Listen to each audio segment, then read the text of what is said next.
Assalamualaikum. We are BTS. Syukran Nuibukum Ramadan Kareem.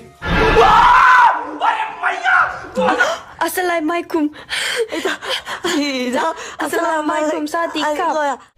আসসালামু আলাইকুম, কেমন আছেন সবাই? আশা করি সবাই অনেক বেশি ভালো আছেন। আজ আমরা এমন এক বিষয় নিয়ে কথা বলবো যা নিয়ে সোশ্যাল মিডিয়ায় তর্কের শেষ নেই। আমরা কথা বলবো বিশ্ব কাঁপানো দুই গ্রুপ বিটিএস এবং ব্ল্যাকপিঙ্কের সদস্যদের ব্যক্তিগত ধর্মবিশ্বাস নিয়ে। বিটিএস এবং ব্ল্যাকপিঙ্ক তাদের গান আর পারফরমেন্স দিয়ে কোটি কোটি আর্মি এবং ব্লিঙ্কদের হৃদয় জয় করে নিয়েছে, কিন্তু পর্দার আড়ালে তাদের ব্যক্তিগত জীবন, বিশেষ করে তারা কোন ধর্মে বিশ্বাসী তা দিয়ে ভক্তদের কৌতূহলের শেষ নেই। যদিও কোরিয়ান আইডলরা তাদের ধর্ম নিয়ে খুব একটা মুখ খোলেন না, তবু বিভিন্ন ইন্টারভিউ, নিউজ রিপোর্ট এবং তাদের জীবনের ছোট ছোট চিহ্ন থেকে কিছু তথ্য বেরিয়ে এসেছে। আজকের ভিডিওতে আমরা সেগুলোই বিশদভাবে জানবো, তাই ভিডিওটি একদম শেষ পর্যন্ত দেখুন, কারণ শেষে এমন এক তথ্য আছে যা আপনাকে অবাক করতে বাধ্য করবে। চলুন একটি লাইক দিয়ে শুরু করা যাক। তো ভিডিও শুরু করা যাক।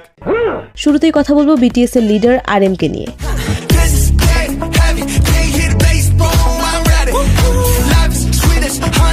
তার আসল নাম কিম নামজুন। RM এর ধর্ম নিয়ে বলতে গেলে আমাদের ফিরে যেতে হবে 2015 সালের একটি সাক্ষাৎকারে, যেখানে তিনি নিজেই খোলাখুলিভাবে বলেছিলেন যে তার কোনো নির্দিষ্ট ধর্মীয় বিশ্বাস নেই এবং তিনি নিজেকে একজন নাস্তিক বা অ্যাথিস্ট হিসেবে পরিচয় দিয়েছিলেন। তিনি স্পষ্ট করেছিলেন যে তিনি কোনো ঈশ্বর বা ধর্মে বিশ্বাস রাখেন না। তবে মজার ব্যাপার হলো তার চেঞ্জ গানটিতে একটি লাইন আছে, pray for a better place for you and me. এছাড়া তাকে মাঝে মধ্যে ক্রুসিফিক্স, খ্রিস্টান ধর্মীয় প্রতীকযুক্ত নেকলেস পরতেও দেখা গেছে। ভক্তরা মনে করেন সরাসরি বিশ্বাস না থাকলেও তিনি সব ধর্মের প্রতি শ্রদ্ধাশীল।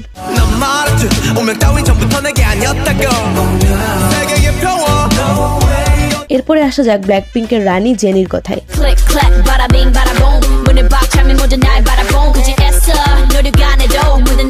16 জানুয়ারি 1996 সালে সিউলে জন্ম নেওয়া জেনির আসল নাম কিম জেনি। জেনির ধর্ম নিয়ে ইন্টারনেটে অনেক গুঞ্জন রয়েছে। অনেক জায়গায় তাকে খ্রিস্টান হিসেবে উল্লেখ করা হলেও জেনি নিজে কখনোই এটি নিশ্চিত করেননি, বরং অনেকে মনে করেন তিনি কোনো নির্দিষ্ট ধর্মীয় প্রথা মেনে চলেন না। সোশ্যাল মিডিয়া বা কোনো শোতে তাকে কখনোই কোনো ধর্মীয় আচার পালন করতে দেখা যায়নি, তাই তার বিশ্বাসটা অনেকটা ব্যক্তিগতই রয়ে গেছে।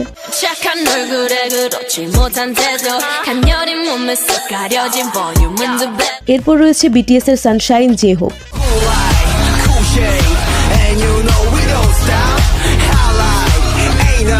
পুরো নাম জং হো সিওক। 18 ফেব্রুয়ারি 1994 সালে জন্ম নেওয়া এই তারকার বর্তমান বয়স 32 বছর। জে-হোপের কোনো প্রাতিষ্ঠানিক ধর্ম নেই বলে জানা যায়, তবে বিভিন্ন সোর্স বা ওয়েবসাইট দাবি করে তিনি হয়তো খ্রিস্টান। মজার বিষয় হলো তিনি তার নাম জে-হোপ রেখেছিলেন কারণ তিনি তার ভক্তদের কাছে আশার আলো বা হোপ হতে চেয়েছিলেন। তিনি কোনো ধর্মে বিশ্বাসী হওয়ার চেয়ে নিজের কর্ম এবং ভক্তদের ভালোবাসায় বেশি বিশ্বাস করেন।